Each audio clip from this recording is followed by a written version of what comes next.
Assalamualaikum warahmatullahi wabarakatuh. Wah. Masya Allah. Masya Allah. Wah, sehat, sehat. Gimana kabar? Masya Sini, Allah. Sat. Ya, siap. Biar ngobrolnya lebih dekat. Sini. Aduh. Dari mana Sat tadi, Sat? Khutbah di Dufa-Dufa. Oh, gitu. Ternate. Gitu. Nah, ini Sat, ini salah satunya nih Sat tadi Sat. Dia yang nanya, dia yang kepengen. Ana bilang kalau memang di sini insya Allah ada mesin, Ana bilang antum berhikmat aja, karena dia jadi sampel, ya kan? Dia sampel untuk bangkitin giro. Karena gini Sat, Ana di Berani Jabari kan udah hampir 4 tahun lah ya, gitu ya. Ya. Oh, ini udah dalam ini ya? Udah lama 2017 Sat. Oh gitu. Nah, saya Pak Ana peserta tadinya, cuman akhirnya jadi gabung juga sama mereka. Cuman poinnya adalah bangkitin giro. Buat teman-teman yang nggak mau ke masjid, Iya. yang buat teman-teman yang malu ke masjid karena punya tato, ya kan, gitu. Maunya Allah, benar. Maunya Allah. Benar, maunya Allah. Kita merencanakan hal, tapi Allah bilang mungkin bisa jadi karena doa beliau ini artinya. Jadi takdirnya dibelokin sama Allah ditak ke sini. Masalahnya kita serba mendadak gitu kan. Jangan-jangan doanya juga tanggal-tanggal segitu gitu doanya. Jadi memang Allah Maha mendengar, Allah Maha mampu mengabulkan permintaan kita, dan Allah Subhanahu wa taala Maha tahu apa yang kita butuhkan dan apa yang terbaik buat kita. Insya Allah Sat. Tolong doakan Nana istiqomah Sat. Allahumma amin. Dan ahlan wa sahlan, selamat datang di Maluku Utara ini ya. Nanti pokoknya menikmatilah di sini apa saja yang Insya Allah, bisa insya Allah. dinikmati. Dan Indonesia itu luas ya. Masya Allah. Ya. Indonesia itu luas dan ini udah masuk Indonesia Timur. Perbedaannya 2 jam, Mas Jody. Oh iya, sama Dengan Jakarta. Dengan Jakarta ya, lebih cepat sini. Di Jakarta lebih cepat 2 jam dibandingkan di sini. Jadi Oh, kalau gitu. di sini jam 6 di Jakarta baru jam 4. Oh iya, ya, lebih cepat. Jadi kalau puasa sini buka puasa duluan. Masya Allah ya. Maaf. Tapi yang paling jauh pernah kemana? Ke Papua pernah? Saya ini baru ini ke sini. Paling jauh ya ini. Ke Ternate kan? Udah berarti ini memang takdir Ya. supaya tahu juga Indonesia ini luas, besar. Jadi Punya negeri ini betul, dan saya Masya Allah ini amazing, dan Masya Allah ini baru juga pertama kali ke apa ini namanya daerahnya apa Sat? ini Sofifi. Oh, Sofifi. Kalau yang tadi dari sana Ternate. Ternate ya, ini baru pertama kali, dan kemarin juga saya sempat stay dulu di Manado seharian karena schedule pesawatnya nggak dapat.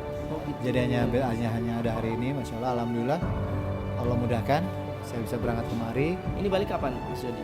Saya ikut teman-teman. Oh iya, ya, bagus. Sembilan ya. ya.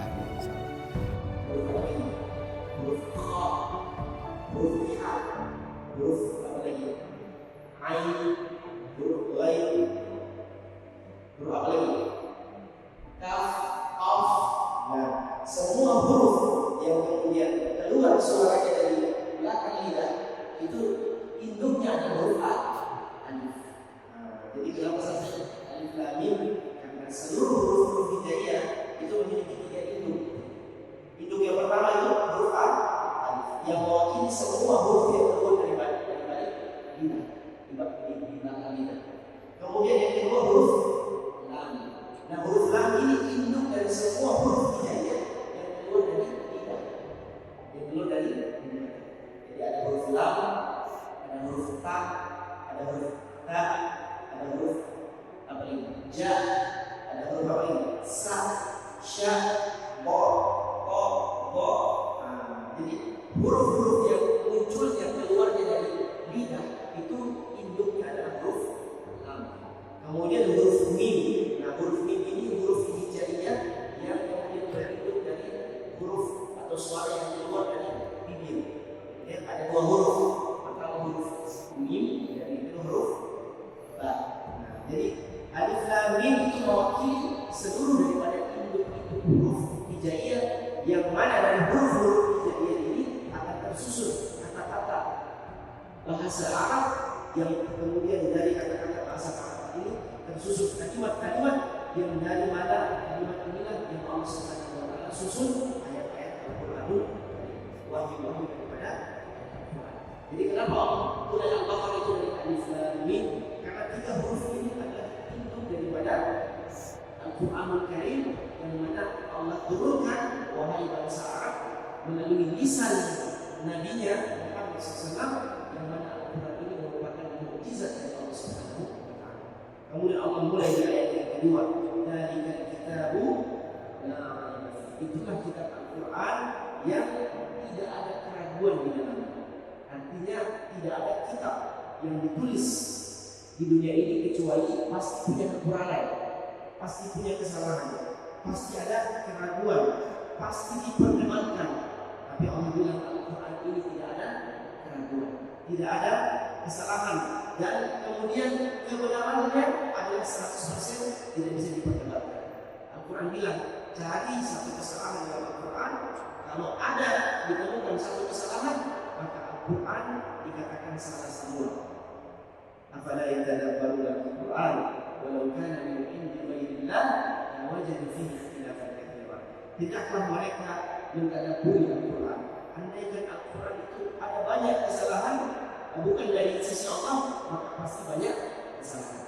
Manusia tulis buku pasti ada kesalahan, tapi Allah yang menyusun dan menurunkan Al-Quran 100% tidak ada kesalahan. Artinya kalau membaca Al-Quran ini, pertama-tama yang harus kita tanamkan dalam hati, tidak ada keraguan dan tidak ada kesalahan dalam Al-Quran.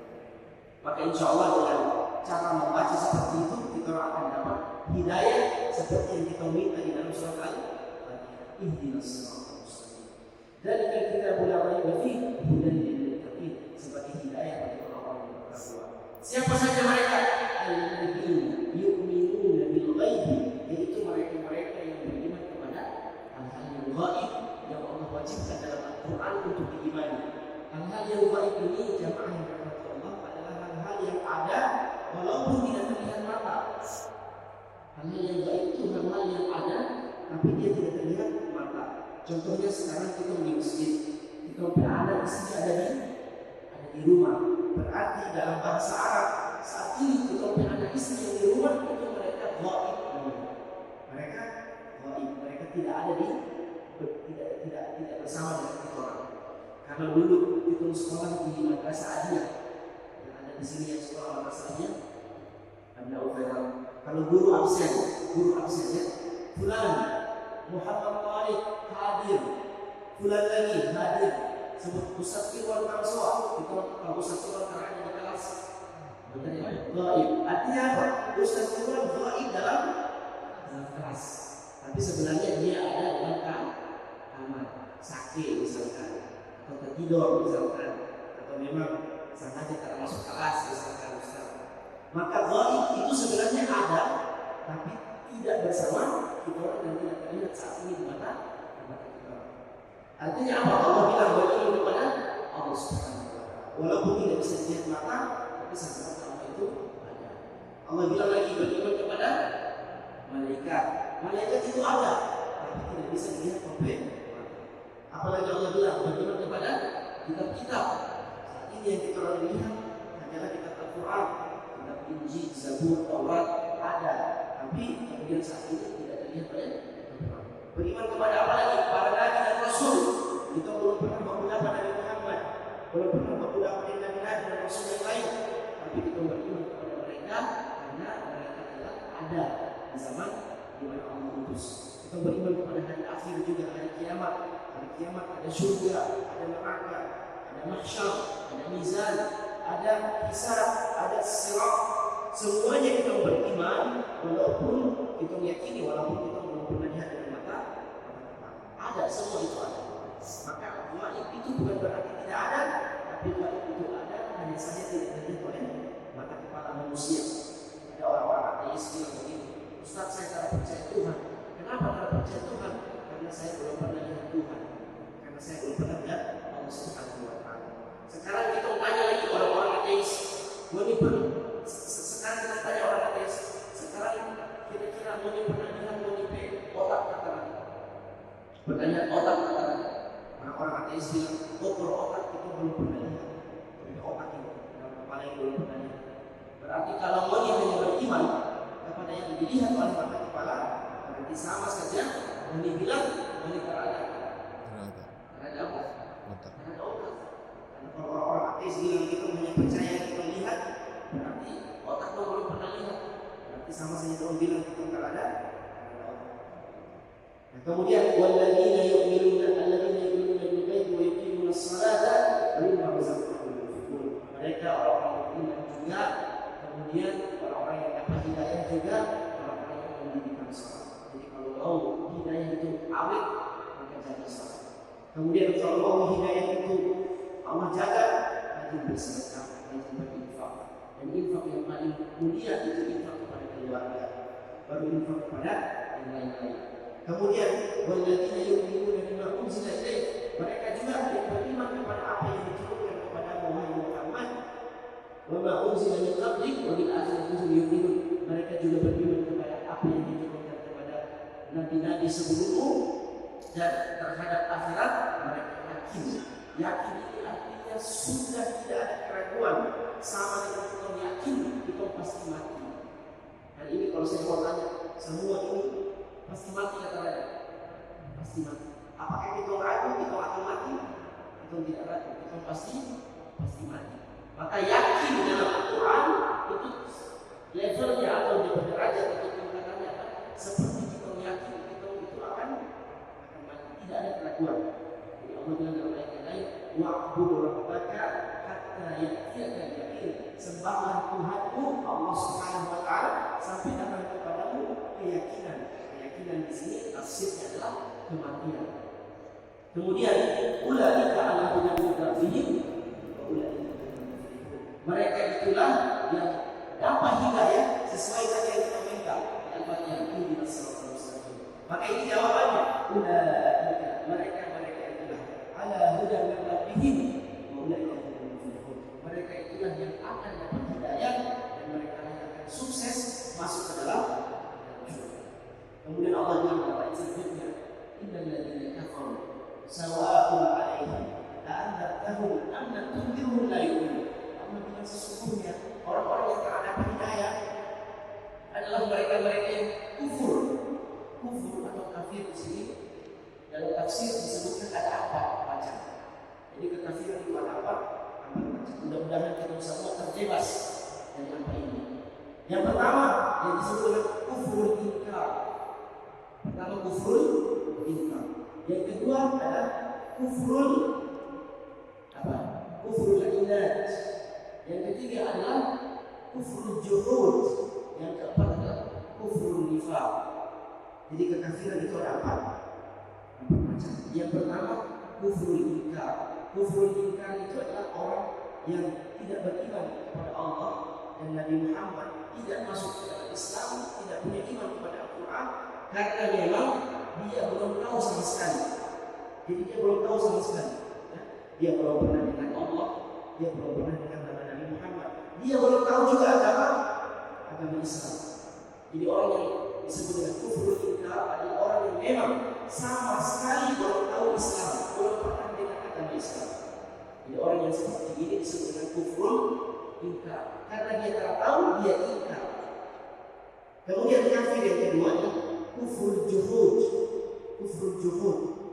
Kufur juhud ini adalah kekafiran orang yang sudah tahu tapi dia masih menolak Islam. Dia sudah tahu Islam benar, dia sudah tahu Allah Maha Esa, dia sudah tahu Nabi Muhammad utusan Allah, Nabi dan Rasul, tapi dia masih juga tidak mau masuk ke dalam Islam. Seperti apa mereka ini? Contohnya misalkan iblis. Seperti iblis. Iblis itu sudah tahu Allah Subhanahu wa taala, Nabi Adam alaihissalam, Nabi Muhammad SAW sudah tahu kebenaran, tapi kemudian masih menutupi kebenaran itu, menolak kebenaran itu, walaupun dia sudah tahu dan dia yakini, tapi dia tetap menolak. Itu namanya kufur juhud. Yang ketiga namanya kufur inad.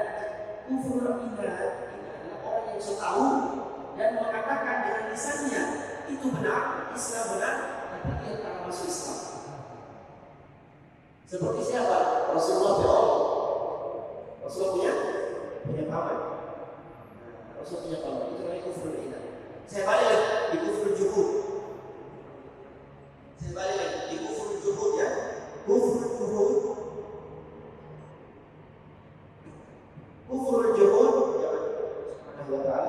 Kufur juhud. Contohnya yang kedua itu orang-orang Yahudi.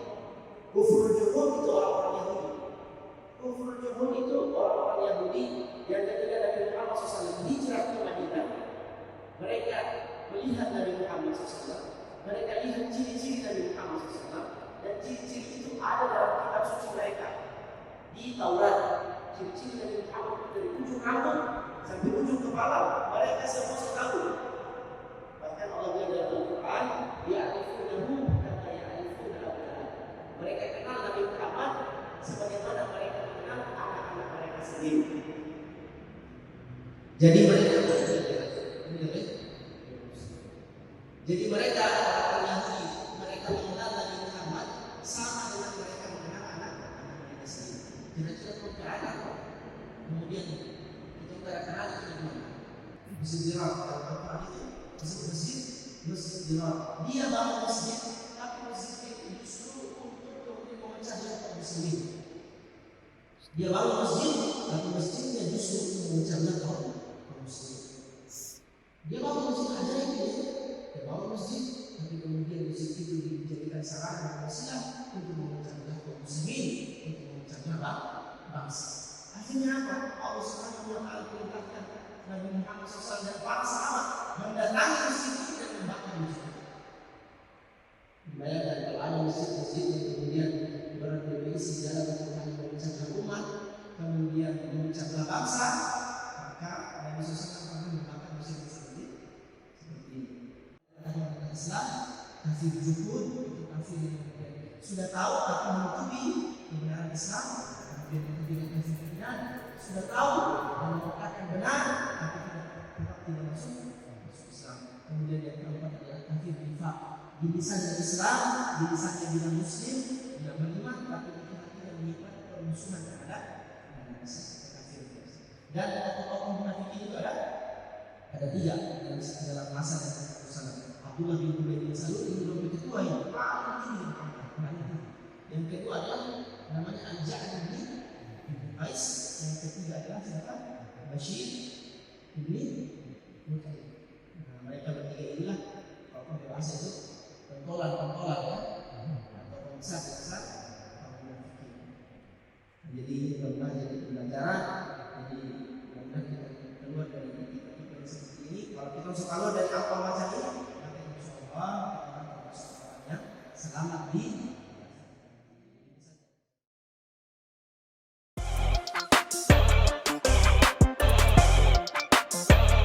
Jangan lupa like, comment, and share di M Thorik Kasubah. Like, subscribe, dan share channel YouTube Muhammad Thorik Kasubah Official. Juga channel YouTube guru kita M Thorik Kasubah Official. Semoga berkah dan bermanfaat.